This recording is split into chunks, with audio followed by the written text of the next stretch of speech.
सुबह सवेरे जीतन राम मांझी ने नीतीश कुमार के लिए मुश्किलें पैदा कर दी, चिंताएं बढ़ा दी हैं।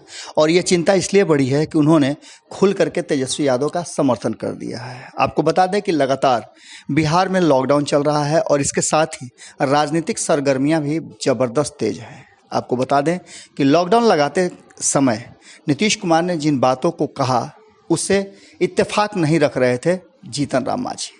जीतन राम मांझी लगातार नीतीश कुमार के जो नीति है और जिस तरह से वो आगे की कार्रवाई कर रहे हैं, कोरोना काल से लड़ रहे हैं, उसको लेकर के और इसके साथ ही चुनाव में किए गए वादों को लेकर के कहीं ना कहीं जीतन राम मांझी लगातार सरकार की, खुद सरकार में रहते हुए कमियां निकाल रहे थे, खामियां निकाल रहे थे और सरकार को उन बिंदुओं पर काम करने की सलाह दे रहे थे। इन सब के बीच में अचानक से लॉकडाउन लग गया और लॉकडाउन को लेकर के जितनी सरकार की किरकिरी हुई और व्यवस्था को लेकर के जितनी किरकिरी हुई वो आपने देखा।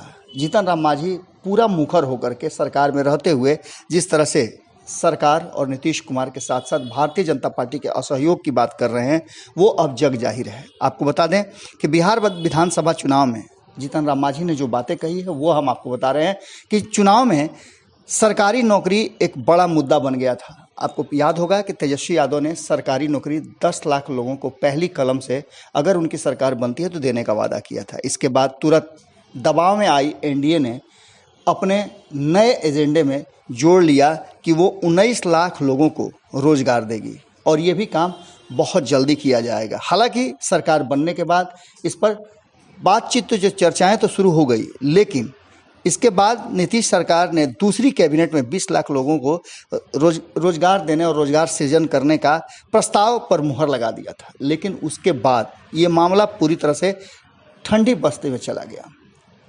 आपको बता दें कि जीतन राम मांझी इन्हीं सब बातों को लेकर के सरकार की मुश्किलें बढ़ा दी है। आपको बता दें कि ये पूरा मामला जहां एक तरफ विपक्ष सरकार से लगातार पूछ रहा है कि कहाँ गया 19 लाख लोगों का रोजगार, उसके लिए सरकार क्या कर रही है, वहीं आपको बता दें कि जब हमारी बातचीत साधु यादव से हो रही थी तो वो भी लगातार इन सब बातों को चर्चा कर रहे थे और बता रहे थे कि कोरोना से ज़्यादा लोग भूख से मर जाएंगे। इन सब के बीच में अब एक नया मोड़ आ गया है कि जीतन राम मांझी ने कहीं ना कहीं विपक्ष के मुद्दे को लपक लिया है और खुद सरकार की जमकर आलोचना कर रहे हैं। उन्होंने लॉकडाउन लगाने से पहले भी कहा था कि बेरोजगारों को 5,000 रुपया बेरोजगारी भत्ता देने का जो वादा सरकार ने किया था कि यदि हम लोगों को रोजगार और या नौकरी नहीं दे पाए तो हम 5,000 रुपया सरकारी भत्ता देंगे। अब इस बात का राजनीतिकरण हो गया है और सीधी तौर पे जीतन राम मांझी के इस बयान पर गदगद हो गई है आरजेडी के प्रवक्ता मृत्युंजय तिवारी ने साफ तौर पे कहा है कि सरकार ने 19 लाख रोजगार देने का जो वादा किया था लेकिन उस पर फेल हो गई। कोरोना काल में स्वास्थ्य विभाग की तैयारियां नीतीश कुमार के झूठ का पोल खोलती है और साथ ही स्वास्थ्य विभाग में हजारों डॉक्टर और स्वास्थ्य कर्मियों के पद अभी भी रिक्त हैं जो कहीं ना कहीं सरासर सरकार की नाकामी को दर्शाते हैं। इन सब के बाद अस्पताल में वेंटिलेटर, उपकरण आदि की भी दवाइयों तक की कमी है। इन सब बातों का उन्होंने कहीं ना कहीं उद्धृत किया है। उसके साथ ही उन्होंने कहा है कि सरकार ने आनन फानन में इंटरव्यू तो आयोजित कर दिया लेकिन संविदा के आधार पर लोगों की बहाली की प्रक्रिया शुरू करने जा रही है, वो भी पूरा नहीं हो पाया।